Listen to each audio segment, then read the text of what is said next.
Good evening, everyone. My name is Someshwar. I welcome all of you on behalf of Art of Living Organization to Yog Vaashishtha evening session. नमस्ते, मैं सोमेश्वर आप सभी का art of living संस्था की तरफ से योग वाशिष्ठ के सायंकाल के सत्र में स्वागत करता हूँ।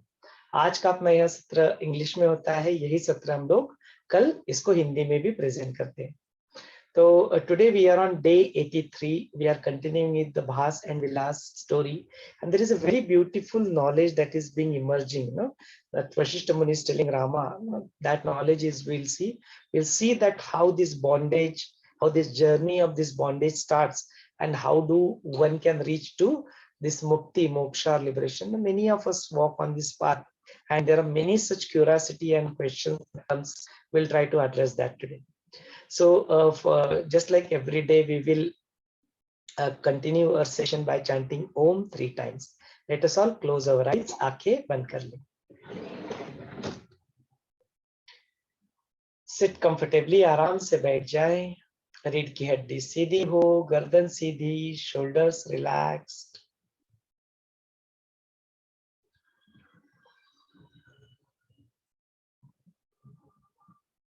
Let's bring back our attention to our breath.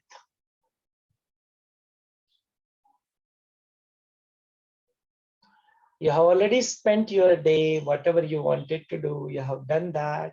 You have fulfilled all your duties. And this is time to relax now. Let go of all the efforts and relax. Take a normal breath in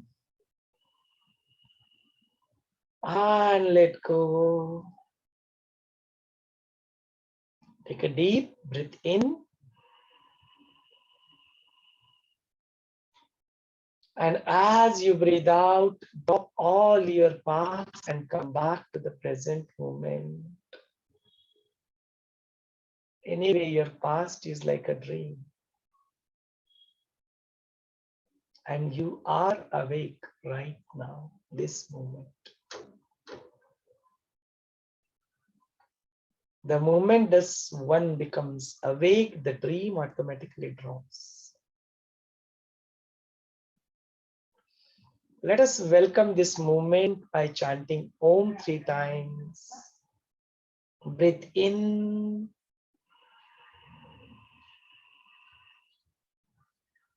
Om.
Let us awaken the divinity within. गुरु का आवाहन कर ले. आवाहनम.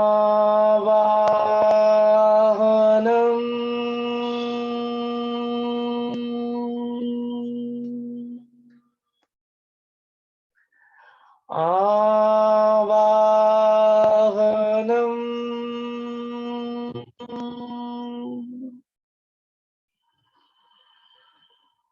आवाहनम.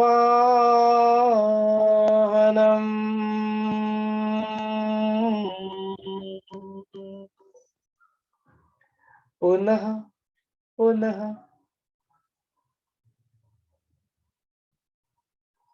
Let us express our gratitude towards divinity, towards the master, Gurur Brahma, Gurur Vishnu, Gurur Devo Maheshwaraha, Gurur Sakshat Parabrahma, Tasmai Shri Gurave Namaha. Tasmai Shri Shri Gurave Namaha.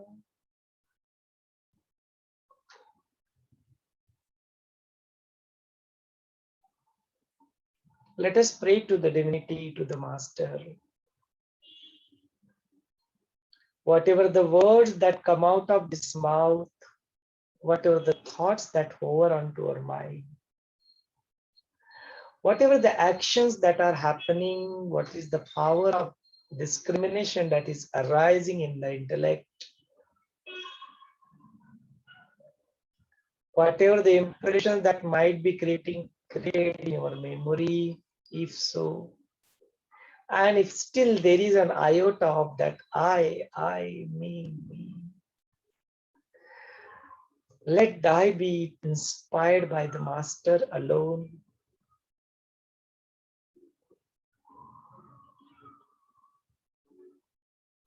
We, the people walking on the path of liberation, mukti, moksha, if we experience that liberation, that mukti, that freedom right now, this moment, or if you are already mukt, let this remaining life, and if we have to come back here again with a purpose,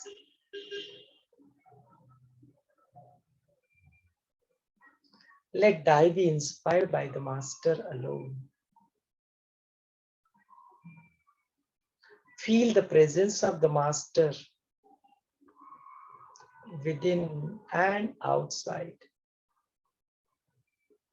And slowly and gradually, you may open your eyes. धीरे धीरे अपनी प्यारी सी आंखें खोल सकते हो.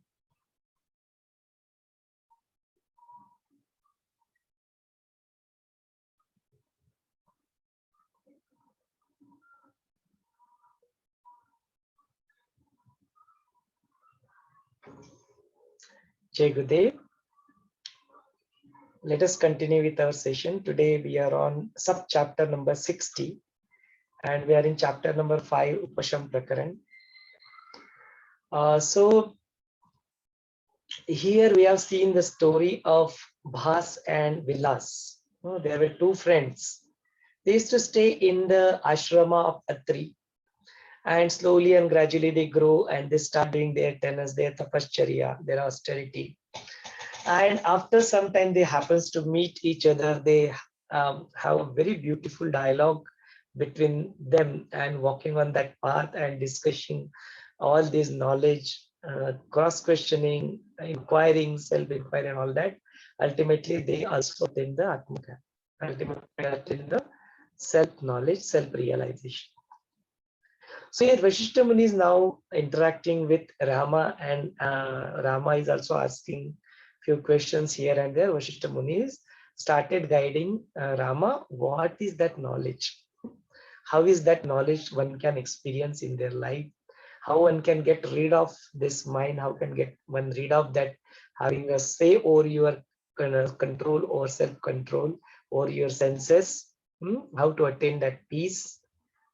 So all these things are continuing. Slowly and gradually, petal by petal, is opening the knowledge, and Rama is now in a complete state of that ecstasy and listening to all these things, along with all the other people who are also sitting there and listening this knowledge along with Rama.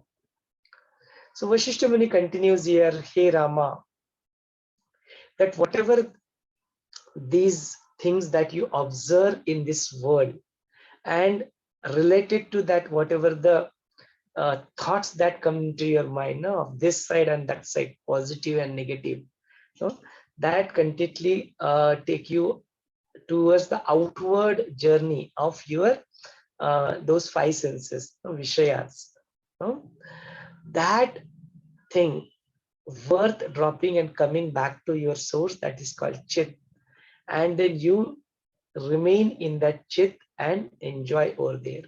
No, this is what is the knowledgeable, the wise one understands it like this. They do not carry any concept of, okay, yesterday I was this, so I did this thing yesterday. Tomorrow I will be this, tomorrow I will be that, and tomorrow I will be doing that thing. And right now I am here, right now, this moment, and I am doing something. In all these three tenses or which are there, kal, bhavishya kal, bhut kal, and vartaman kal, all these three concepts itself is not there. No, and neither in these three tenses they say that I did that, I am doing this, and I will do that. This I itself is not there in them. No, so because of this, they are completely established into their own self while doing all their activities. And even when they see this, something called as drashta, drishya, and darshan, this is called as triputi. And they understand it is because of this triputi, whatever the illusion that appears, no, that this exists, it is because of this triputi only this appears like that. And these are the vrittis, these are the tendencies of this mind, because that it makes you appear all this universe, this drishya, the drashta, drishya, and darshan. And this is again, it is the because of the mind, it's the mind game which is making you do this. So now what happens? How does the knowledgeable one look at it? No? What happens whenever you see the scenery? No, in that scenery there is a ultimate observer, that is someone is observing that, and then there is a drishti, there is a vision, there is a darshan that is happening, the process of seeing that, and then there is a drishya. Means drishya could be object or it could be anything, that scenery that you see around. Now what happens, that whatever that reality is there, that reality exists on its own, but because there is a limitation of the one who is observing that, that reality appears to that particular person or that observer something else, based on the things that from which angle he or she is looking at it, and that is how they perceive the objects, they perceive the people, they perceive the situation and conclude something out of it. If this is the situation, that if the same thing is shown to 5 different people, and if all 5 tells that this is something else based on their own perception, in such a situation, how can we say what is truth and what is not truth? How can we say something which is real or unreal? Because ultimately it's just a perception of the observer who is looking at the things. So that is the drishya, and the one observer who is looking at the thing, based on that whatever he or she perceives, depending upon your eyesight, depending upon your color blind, one particular color will not appear to you at all. No, things will look to you very differently.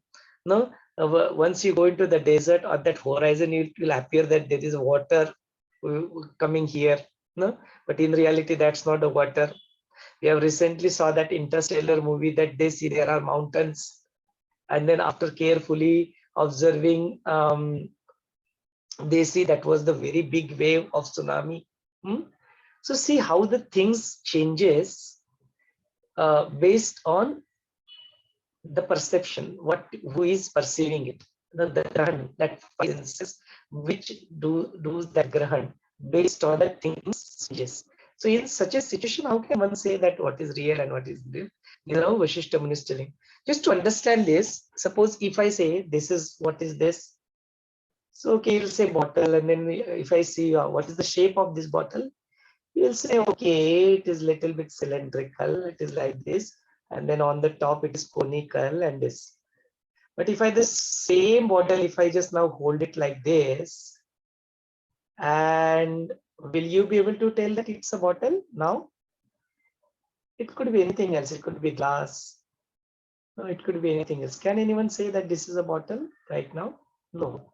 What is appearing here is just one circle. Inside there is another circle. Have you seen the person who is looking at it like this from this direction is appearing like this? Somebody who is looking at it from this direction, the same bottle will appear like this. Somebody is looking at the top view, it will appear like this. So it's the same bottle, but just because the viewpoint have changed, the things will appear different to different person. If somebody is standing here on earth and if they say, how is earth? He said, oh wow, earth is flat. Earth is flat. Someone who is there 40,000 feet, he will say, oh, it is like this. Someone who will go to space will say, earth, he'll say, oh, it's like appears like a blue ball. Someone who again goes at a far distance, it will say, where is this earth? I don't even see it. It might be just a dot. Who is saying truth and who is not saying truth? All are saying truth or all are saying untruth?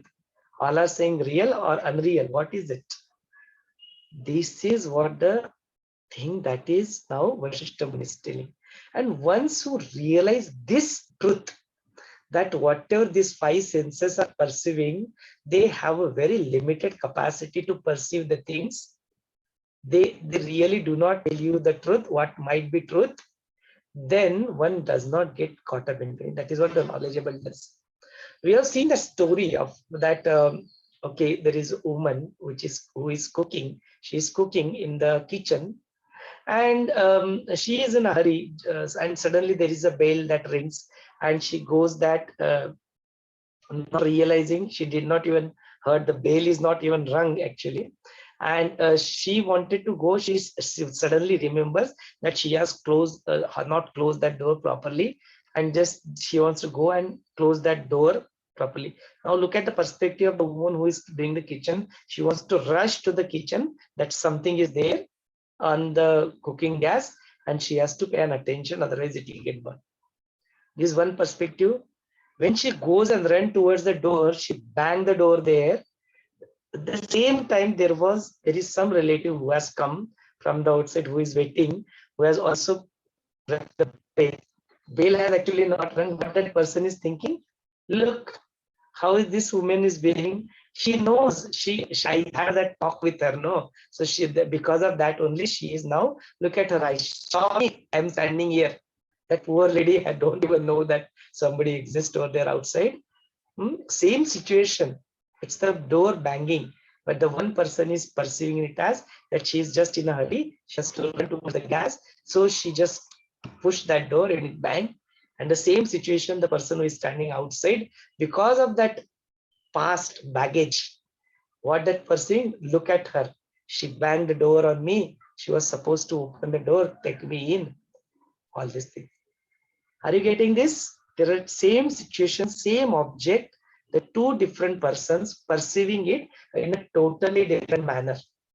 And because of this, it becomes the root causes of all the misunderstanding, all the things that relationship breaks up and all this nautanki and drama that happens. It purely because we really do not perceive the things as it is, as they are.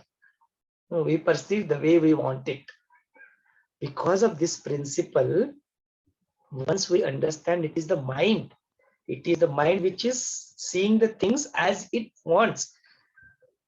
Reality might be totally different. हमको जो देखना है वही देखते हैं हम लोग. Once we are gone to this depth of this drashta, drishya and darshan, then will there be any harsh? Will there be any shok? Will you be very happy about the things, or will you be very unhappy about the things? Will you be get diverted by the opinion that is expressed, or whatever happens to your objects and situations and people? Will that check you in your life? No, because now you have understood that in reality I am only that Brahman, and whatever I see there also, there is only that Brahman. Whatever other than that I see, it is just might be some perception in the form of objects or some people, but in reality the core center of that is there is only one Brahman. There is only one Shiva. That Tattva is there, which is there. Once that happens, then your Drashta is also Atma, is also Brahma Shiva. Then your process is also the same, and the one object which is getting observer is also the same. The samatva, that equanimous state will be reached, and then you'll start looking at everything as same only. So there will not be different padartha, there will not be any different matter now. Although the shapes and everything will be different, and you will see that divinity in them. You'll see that Atma in them. No, it's very beautifully this Drashta, Drishya, and Darshan is explained here. No? So because of this, duality, the mind experiences something as sukh and something as sorrow and something as happiness. No? Just because of this perception, something which is good, something which is bad. No, I want something, I do not want something. All these different dualities, opinion that gets formed, and here Vaashishtha Muni is telling it is worth talking all this thing. Because of this thing only, the five senses gets attracted, entangled into all these things, and it creates all the distortion, no, of that greed, of that pride, no, of that hating someone, no, all these things, no, irsha, jealousy, and all these things. It is purely created because of drashta, drishya, darshan is not properly understood by us. So it's worse. And then using your viveka, once this is understood, once you are able to see this difference, that I am not this, I am that ultimate observer, I am that Atma, this viveka, this discrimination, once you are able to do that, rest everything will appear as unreal, and you will be able to establish yourself into the knowledge. And that is what will be the sthiti of moksha or mukti. Now you'll be free from these concepts and these sufferings and all that in our life. So here Vaashishtha Muni is telling that Rama, these vishayas and this vritti and the where it actually meets. What happens that you look at certain things, and that particular drishya or that objects give you some, it creates some sensation in you, and you get some pleasure. So here Vaashishtha Muni is telling that, see, look at this fact that it is not because of that external thing, the real pleasure, and that is that when these vrittis and this vishaya, they are coming together at one place, that sanyoga, that yoga happens, and that point of time you focus on that.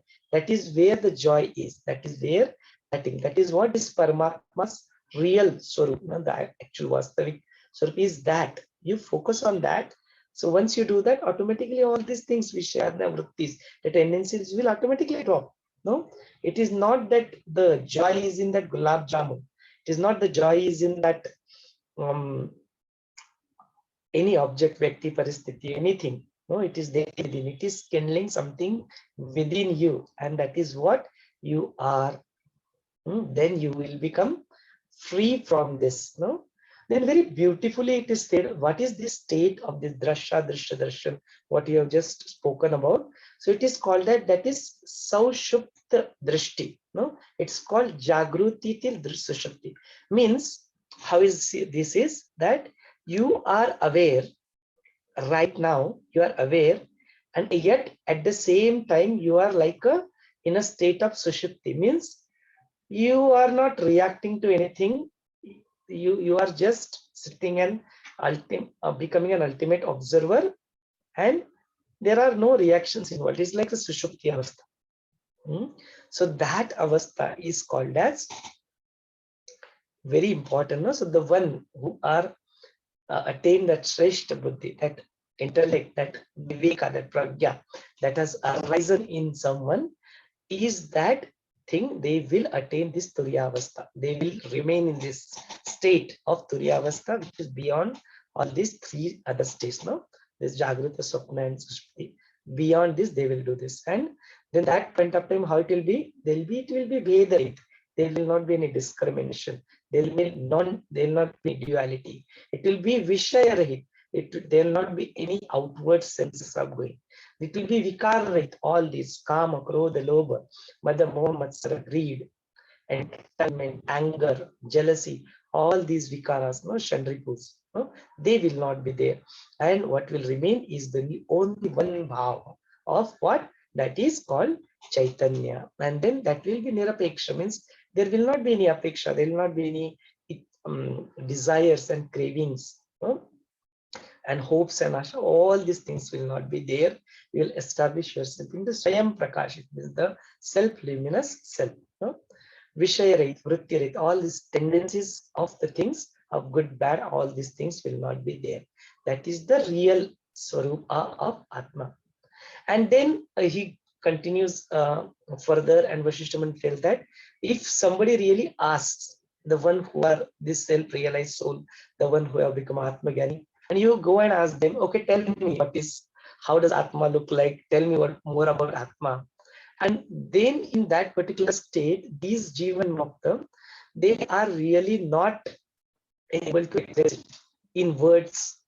No, they cannot really say that the Atma is like this, Atma is like that, because it is not completely smaller than the smallest. It's not, cannot say it is Sukshma also, no, because it is actually full. No, it is there everywhere. So how can we say that it is Sukshma? Then if we say that this particular thing is like this, so we cannot even say that, because these five senses which has ability to do grad. Grad means experiencing the world through the five senses. But the one Atma, it is beyond experiencing of the five senses. So how can we say that? If we say that it is, so pratyaksha means it's not obvious that you can perceive it, and so through your five senses you are able to see, okay, this is what is Atma. On the other hand, we cannot say that it is apratyaksha. Apratyaksha means something which is not very obvious, but still we have an experience of that. No? For example, air is there. We know air is there. We cannot see air, but we know it is apratyaksha. From the apratyaksha side, it is there. We know it is there. So we cannot say that it is apratyaksha, say it is present, because there is no such thing. No, it, because that aham, we are able to feel that something is there, which says that, okay, I exist, aham is there. So we cannot say that it is not even in apratyaksha format. In that format also it's not there. Now then, because we take experience of that, right? So it does exist. We cannot say it doesn't exist. No. So we do have an experience of that, but we cannot say it is available in all this format. If we just say that, okay, it is it is just the no, we cannot even say that also, because if we see it from the perspective of this body, from the perspective of these five senses, no, it has a very limited capacity, or even the Jnanendriya, although power of these five senses, it has a very limited capacity. And the mind also, if you see it from the level of mind, so there also we are not able to see, because it is beyond all this. It is beyond your body, beyond your five senses, beyond your mind, beyond your buddhi, tarka, beyond your smriti, beyond your ego. It is beyond all that, that is there. And because of this sthiti of your Atma, yourself, the one who even have experienced it, feel so helpless. They feel short of words. And ultimately, all that can be described to Atma is only that neti. Neti means whatever the answer comes, who am I? No, even if somebody says Atma, who have given this name, Atma, we are only given it. Do we really know? No, we don't know. We are only calling it Brahma, Shiva, and all these things, all the different names. Do we really know? Have anybody known? It is not possible to know it. It is just an experience of itself. The only self is possible to know itself. Because of this particular conditioning of this self, it is always being said that nobody else in this world, no, will tell you the answer for who am I. Gurudev says, the one who is telling it doesn't know, run away from here. And those who has experience, he will know that I cannot tell it, so they will not tell you any answer for who you are. No, what is Atma? They will never tell you what that is, because they know it is, they cannot speak about it. So beautiful it is like that. No? So because of this fact, the Jnani Purush, they just have this full faith and complete nishchaya, that full commitment, and they have this firm belief that I am that, I am this, I am that. What that is, I don't know, but and that's it. And then whatever answer that comes, that who you are, that answer you say neti, not this, not this, not this, not this, and go answerless. And that is the only way to describe what that is, because we cannot really put it in a words. So like this, hey Rama, the one who are realized souls, the one who are Jivan Mukta, the one who are Jnani, they are using this Viveka.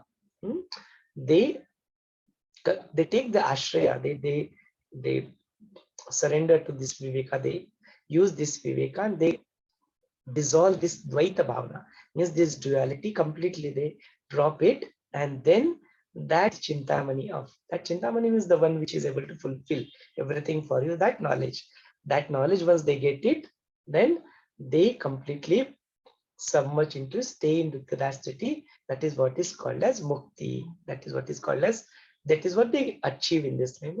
But then then he also explains that, but Rama, he's putting the words of question. So he's saying that the one who has just gone through this, read through this Vedanta and this knowledge, we are going through Yog Vaashishtha and all these things, and because of that you have read something about it, something related to Atma, and you have heard about it, and because of that, will you get Atma Jnana? So Vaashishtha Muni is very clear about it. If you are trying to understand these things at the level of your buddhi, forget about it. You're not going to get it. It can be only come to you only by Swanubhava. Let us understand, this is a little bit delicate here, what is being said here. It will come only by Swanubhava. How so? No? Because it is that jnani, it is that eknishta, complete sense of your submerge yourself into yourself. How is that? So if we say that, what exactly we are trying to do? We are going through this book, reading this book, we do meditation, yoga, pranayama, meditation. What is that we are doing all these things for? So it is like that, the one farmer, what he does with the earth, he goes and prepares that land, so that once he sows the seed there, it will sprout. Is he sprouting that? No, seed is getting sprouted on its own. But all that is what is being created is just an environment so that the seed is sprout. Now, if we see it from a perspective of Atma, there is nothing has been sown. It is already there.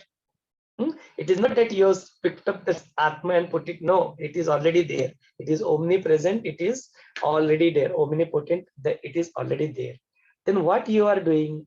There is some ignorance that has been formed because of that andhakara, that ignorance. You are not able to see it yourself. There's nothing that you are now knowing yourself. It is just the realization. It is just the experience. And who can experience it on for you? Nobody. Not even a guru can experience it. For a guru will show you the path. Do like this and go and experience it yourself. So you go and ask, who am I? Guru will never tell you. He will go find it out yourself. Go and experience it yourself. So this very important thing, that what are the things that we are doing, all that practices and everything is just to prepare that ground for ourselves so that the ignorance is removed, and then automatically the prakash will, it's obvious that Ananda, Prem, Prakash, it is very obvious that it will be imminent and one can easily experience that. So this is what is, he continues, and then multiple things that he keeps telling about it to them, and said in this, all this universe, that is whatever is very, very obvious that appears. Now it is just like that pratibimba. Yesterday, Nehaji also spoke about it, and Kusumtai also spoke about it. It is just that pratibimba. It is just in that mirror of pratibimba. So that where it can actually hold. So it can actually hold, not in this body and all this thing. It can only hold in a very subtle. That subtle is, that is Jiva. That Shiva can reflect, that Brahma can reflect in only where it is, that in Jiva. No, this physical body, and that is where it's not, it cannot reflect it. So it can reflect only in that form of jiva, because of which we say we are alive. The moment to jiva, we say no, it's a jiva salagala, means the prana is no more in this. No, that jiva is not there.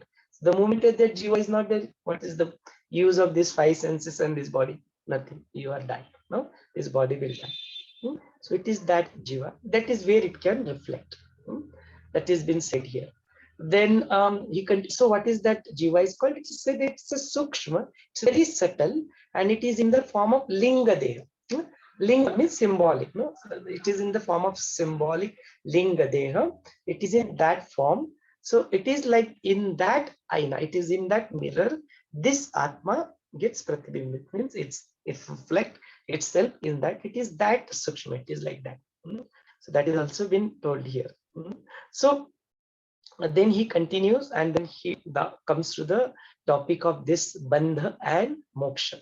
And then he says that this concept of this bandha and this moksha, you dissolve that thing also, and in your mind you dissolve all these things. Now let us understand this. This is something which is worth knowing it in our life. What is this? So actually, when all this journey starts, some one fine day we take a birth, and then we grow, we start playing, and then we take admission, and we continue with our education, and then we get a job, we get married, and all this can continue. At some point of time, it can happen any point of time with anybody, that possibility does exist, no? Because the self is there everywhere, it is there in everybody. So at one point of time, what happens to you, that suddenly something happens and you experience the void. You experience the boredom in your life. Boredom comes, some void comes. No, we'll talk more about it in detail when we talk about Matrix movie, which we'll watch on Sunday. That time again we'll see in details what happens with that. Why does it? So it happens to us also. We start feeling something which is bored. We get bored of this routine.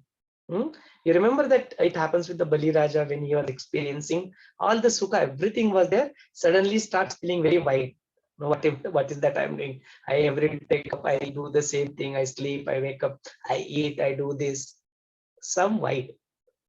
Something that will be created. It happened with Rama also, it happened with multiple other people also. That wide will be created, and you will start feeling bored actually. You'll literally get bored of this routine. And then now you want to come out of it, and you are not able to. You say that, okay, now done with this studies, I don't feel like studying. Then, but you have to do it. Then what will happen? It will appear like a bondage. It will start appearing like a bondage. You are doing job, and your mind is saying, I want to do business. Your job will appear like a bondage. You go to the businessman, but he'll say, look at that person, he's doing a job. At least here, Saturday, Sunday, chutti mil jati hai. At least they will get leave on Saturday, Sunday. And look at them, 9 to 5, that's it, finished. They are free. Look at me, 24/7. I have to think about my business development. I have to think about my finance. I have to think about my employees. I have to think about this. Look at me. Do I have even time to think about me? Do I even time to enjoy myself? Do I even have to spend my time with my family? Look at the how bound I am. He sees that was the person who is doing service as a free, and he said that he is bound. No? So this bondage that comes into picture because of these things. You can keep on giving multiple examples of the one who is married. He feels that he is in bondage, and the person who is not married, he feels that, look, I am in. I should have शादी का लड्डू जो खाए पछताए वो जो ना खाए वो पछताए. The one who is married, they also get into this feeling that I am in bondage, and the one who is not married, he think that gosh, shayad I would have married. He also feels bondage. This person also feels bondage. No, then you suddenly feel bondage at one particular place, that you are at that place, you are at there's a railway track going on, and there is a noise that is coming. You suddenly feel that you are bonded now. Look at me, I want to study. Look at this train is going. You suddenly start feeling at one point of time, one or other point of time, something bored of the routine, or you feel that you are bound by something. And that is the point of time, pat on your back, that thank you so much. This is the blessings to the Gurudev says, this is the blessings to the humanity. because the animals don't get bored. They will keep on continuing the same routine. Roj, every day they will go, they will eat, and then they will digest, they will sleep. They don't get bored of their routine. If they get bored, we don't know about it. But for sure, human mind will get bored. And Gurudev says, yes, that's it. That's the point of time. Your journey towards seeking the journey to become free will start. But still, when that journey starts, still you are in ignorance. When that journey started for Rama, Rama was still ignorant, ignoring the fact now that he was a Avtara. Let us think, assume that he is a normal person, and that was the time when that point of that thing, whatever you think as a bondage, no, that journey will start, because you're still in Ajnana, you are still not understood the reality. Then you start seeking the solution. Then you see, you Google out, you talk to your friend, I'm feeling like this. Do you see that it will worth changing? If you don't know how to drive the cycle, by changing the cycle will not help. That is what one does. Jump from one company to another company, leave his job, start his business. The business one drops it, joins that job. The one gives divorce to that person. The breakups happens. All this nautanki and drama keeps happening just to make you feel, you want to feel free from it. See, the real bondage is something else. From your perspective, what you think it as bondage, and then you do all this nautanki, you do all this drama. Ultimately, what comes out of it? You feel that, array, I have changed my place. Again, the same thing is there, because the bondage is not there. External object, people, and situation. The bondage is something else.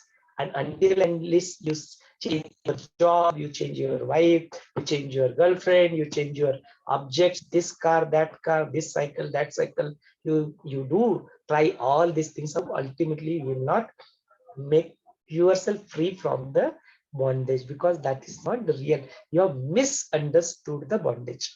What is bondage in our life? And then trying to get rid of that bondage doesn't help you. So then that journey continues. Then you're seeking as the real seeker has arisen in you. And then you start picking up the books here and this Shastra, that Shastra.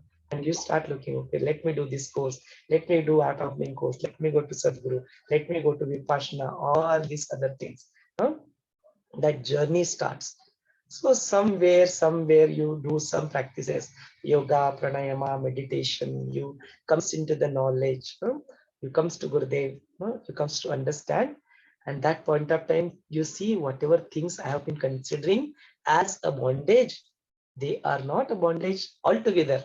No, that journey has begun, and then you start realizing that the external object, people, and situation are not your bondage. It is the kama, krodha, lobha, mada, moha, matsara, these outward tendencies, these vishayas of your senses, these vasanas, those cravings, all these things. You're forming the opinions about the people, object, situation, the way you perceive the world. All these things was your real bondage, which was not allowing you to go to your own self. And that is where that self-inquiry also starts. And then you have understood the bondage now. And now you want to become free from that. So now that journey continues, and it reached to the point where one experienced that, that going towards that self, not this, not this, not this. One fine day you understood, somewhere you get to hear this, somewhere you realize it in your meditation here, that you are that source of infinite source of joy. And then somewhere you read Bhagavad Gita, and then nainam chinnanti kshatrani nainam dahati pavaka. इसको कुछ नहीं, अग्नि नहीं जला सकता, इसको परा नहीं सुखा सकता, इसको कोई शस्त्र नहीं काट सकता, यह तो वह इमॉर्टल सोल है. ये अगर मैं ही वह इमॉर्टल सोल हूँ, तो मेरे आत्मा को, मैं आत्मा जो स्वरूप हूँ, मुझ आत्मा को कौन सा बंधन है? बंधन मुक्त ही है, ऑलरेडी ही बंधन मुक्त ही है. क्या तुम कर रहे हो? क्या सब ड्रामा कर रहे हो? तुम मुक्त होने का, मोक्ष होने का, मोक्ष प्राप्त करने का. तब जाके बात समझ में आती है, पता लगता है कि अरे यार क्या मैं कर रहा था, इट्स ऑलरेडी मुक्त. ये मुक्ति ही है, ये मोक्ष की ही स्थिति है। तो बोलते यह जो ज्ञान की जो समाधि लग जाती है, फिर वो खंड नहीं होती है, अखंडित ज्ञान की समाधि लग जाती है। वो अनुभव में आ जाता है। अनुभव में जैसे ही आता है तो फिर बस बात ही क्या। तो फिर चीजें कंटिन्यू करती है। फिर ऐसे जो जीवन मुक्त होते हैं, तो वहां पे वशिष्ठ मुनि कहते हैं, हे रामा, जब यह इस तरह से जो स्थिति किसी को प्राप्त कर लेते हैं, तो उसके बाद में यह सारी रियलिटी होती है, कर्तापन की भावना, भोक्तापन की भावना, अच्छेपन की भावना, बुरेपन की भावना, पाप और पुण्य कर्म की भावना, ये ऐसा है, ये वैसा है, यह मुझे अच्छा लगता है, यह मुझे बुरा लगता है। मतलब ये सारी ड्युअलिटी अपने आप खत्म हो जाती है। और वह जो जीवन मुक्त होते हैं, वह ज्ञान की जो लक्ष्मी होती है उसमें तृप्त होके उस लक्ष्मी का उदय जब होता है, तब बोलते वह एक शोभा की तरह, एक तृप्त की तरह, एक ऐसे ज्ञानी की तरह उनके जो मुख से जो तेज बहता है, जो स्माइल जब बहता है, बोलते उसका वर्णन ही करना बड़ा कठिन है। क्या एक्चुअली वहां पे कोई वह देह का अभिमान वहां पे नहीं रहता है, किसी भी प्रकार का वहां पे द्वंद्व नहीं रहता है, कोई ड्युअलिटी नहीं रहते हैं।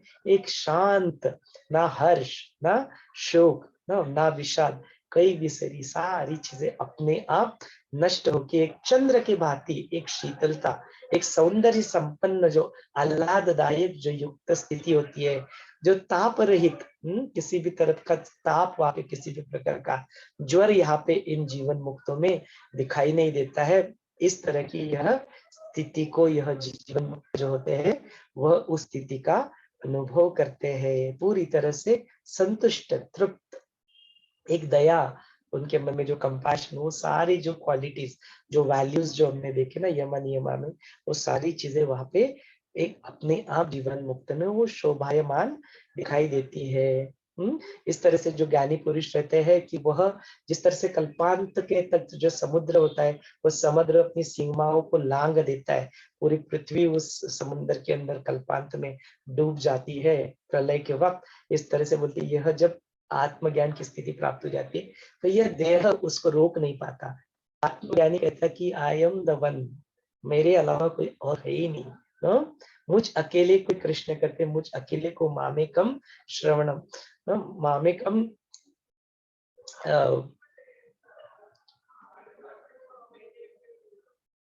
व्हाट इज दैट सेंटेंस, मामेकम श्रवणम, अकेले मुझे, एक अकेले को ही मुझे तुम शरण आ जाओ, मामेकम शरणम भज, या मामेकम शरण मुझे, मींस अकेले को, मुझे एक अकेले को ही तुम क्या करो, शरण, only surrender to only me and me alone, because other than me there is nothing that exist in this world.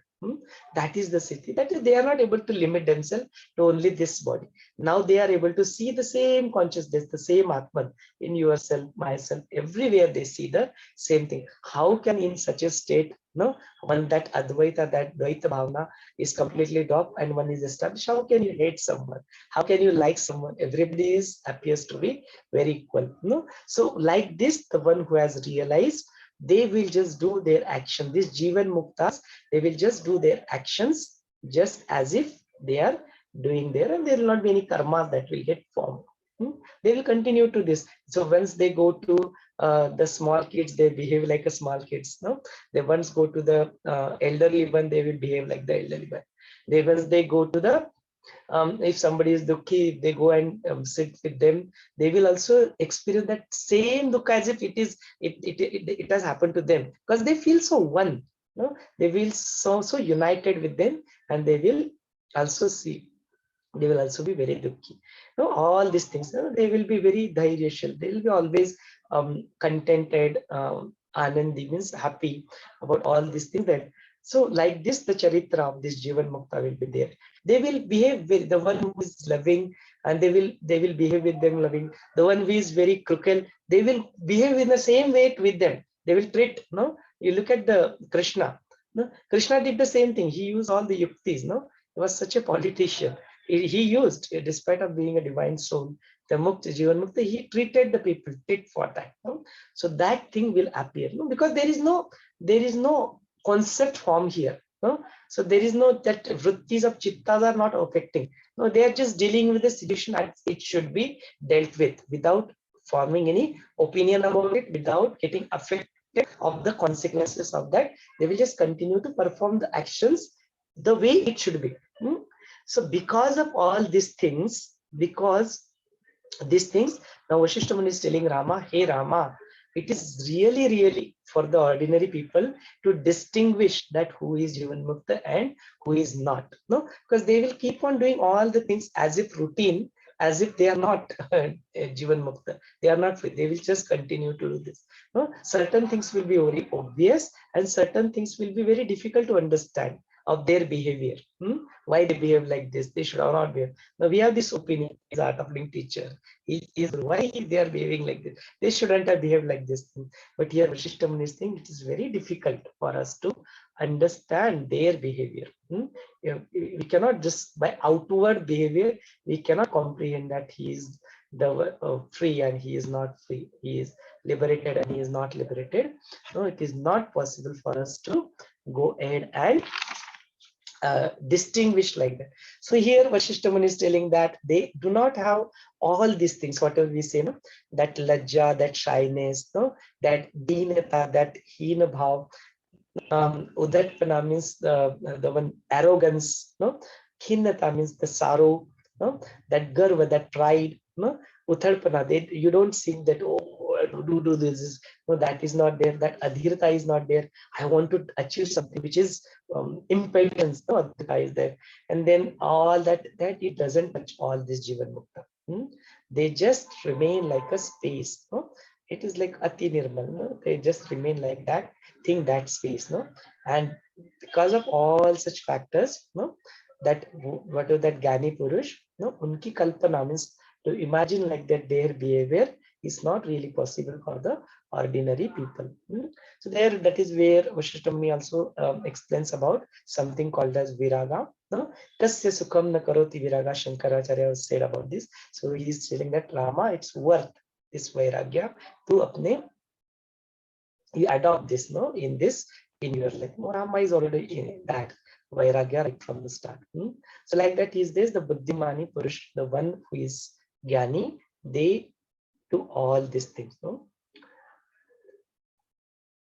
So he says like this, there are many people who have achieved this. He tells that Rama, and now let me tell you, so many people have actually really achieved it, irrespective of they were demons, they were gods, or they were the humans, they have achieved like this. He tells a couple of names there, that to those who have experienced this Jivan Mukti.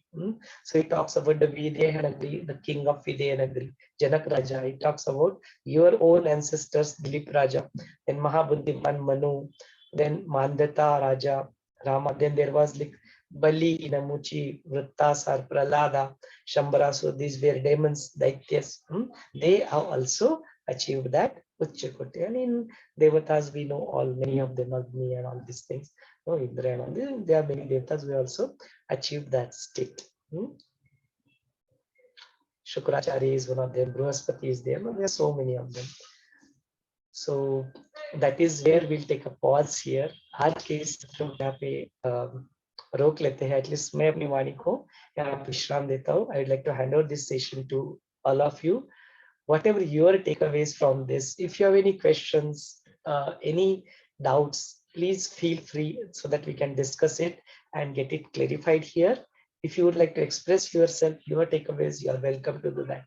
If you would like to contribute something in addition, you are welcome to do that also. Over to you all. Jai Gurudev. The unmute option is being made available. You can unmute yourself and you will be able to speak. Even the chat is also available.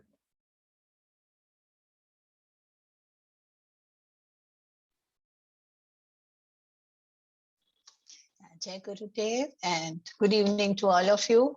That was a very nice, Someshwarji, you guided us through all that. Very, very apt, really ekdam.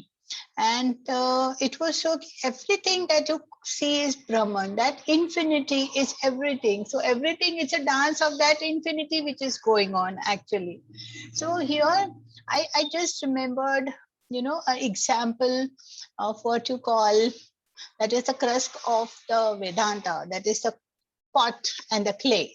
I would like to just say a few words on that. When you see a pot which is made up of clay, right? A clay pot, then what happens is you see the clay up, down, here, there, everything, whole thing is made up of clay. You can weigh it, you can feel it, you can, use it. The function is also there. But where is the pot? Comes the question, isn't it? So do we have that in our mind? Where is the pot then? Everywhere around you see is the clay, right? So what happens then? Can anybody say what you feel when you see that? So here it says, the pot is real. Yeah. What about the clay the pot is made up of? Is it real? Now we have two objects which are real. Satyam, that is what you call. With a reference of one thing, the pot and the clay, right? But they are not similar, they are not synonymous, but they cannot be equally right and reference to the other object.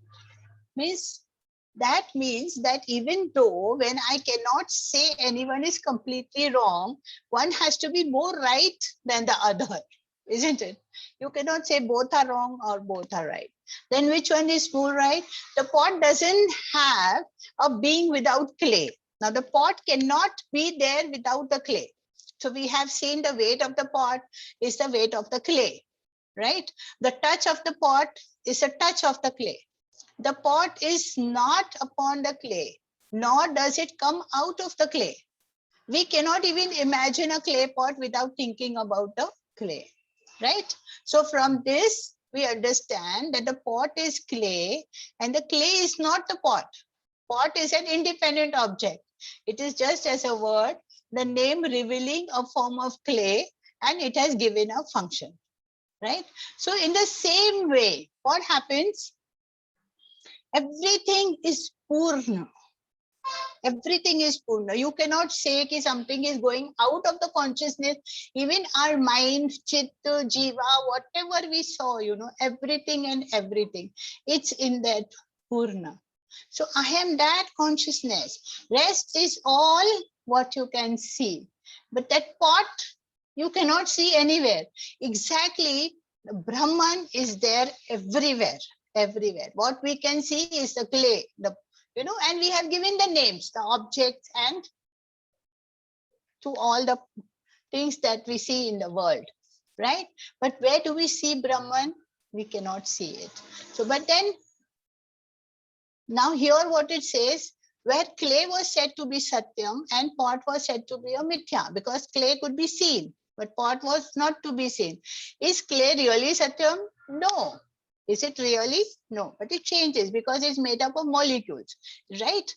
And the molecules become Satyam and the clay becomes Mithya.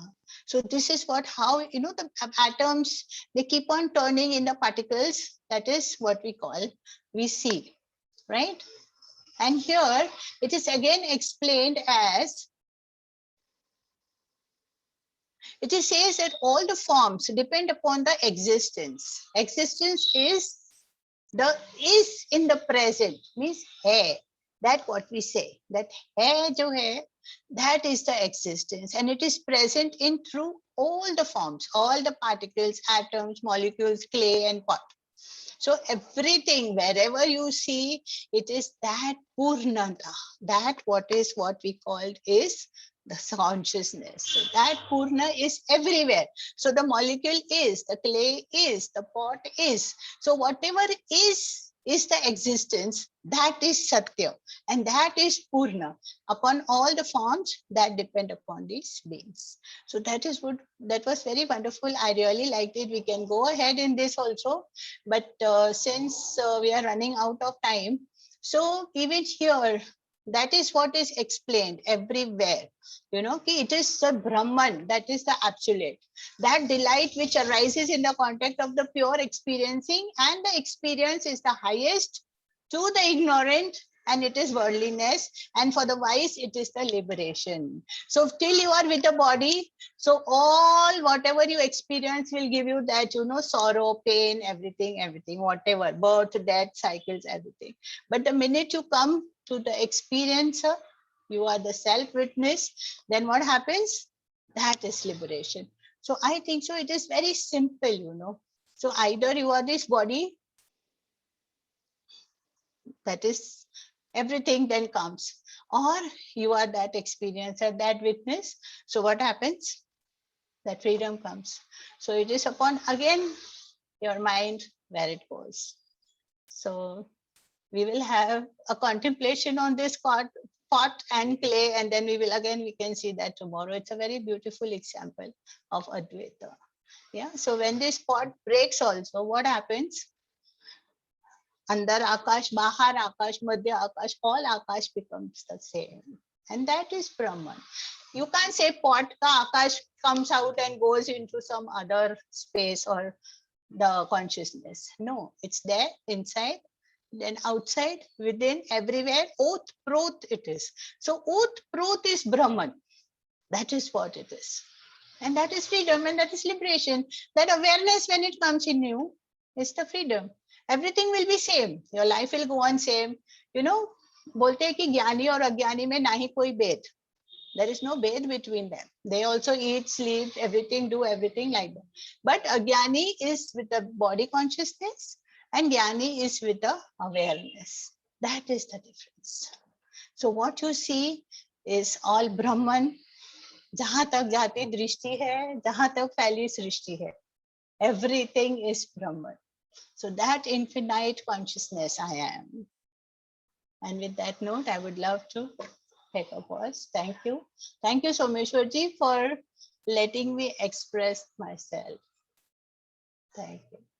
And this is what exactly Vashishtha Muni is saying to Rama also. You are that consciousness. So that is what we are saying here. Thank you. Jai Guru.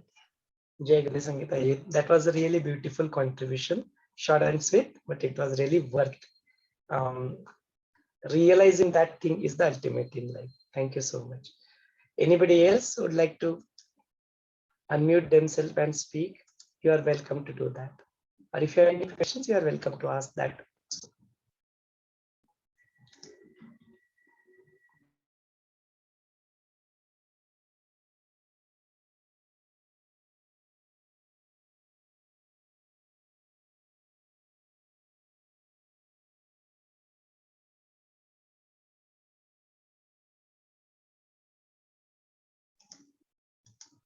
Okay, if not, then we'll take a pause here. आज के इस सत्र को हम लोग यहीं पे समापन करते हैं, so that we can meet tomorrow. जय गुरुदेव.